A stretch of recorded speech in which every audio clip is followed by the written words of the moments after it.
Hello and welcome back to day 23 of Christmas Planning Made Easy. Today we're cleaning up. Hi, I'm Jane from Practically Perfect Mums, and in this series we've been trying to simplify the process of planning for Christmas. Today I'm looking at trying to get the house ready for our visitors. I'm just going to focus on cleaning the visible areas. Now, I already did a big clean on the lounge a few days ago. Today I need to concentrate on sorting out the kitchen, having a good clean in there, the entrance hall, and then I'll also make sure that both the loo and the bathroom that any visitors might want to use are done as well.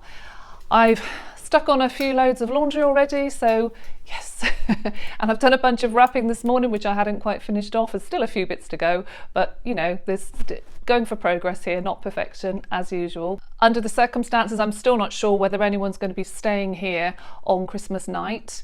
If they are, then I'm going to need to go and sort out the spare room and make sure there's clean bedding and get the beds made up for them. If you'd like to join me on this mission, my plan is to do a quick tidy through, clean the visible spaces, focusing on where the visitors are actually going to be coming. I'm going to make sure I finished off my laundry, get that put away, and I look forward to seeing you in the next video on Christmas Eve. Bye.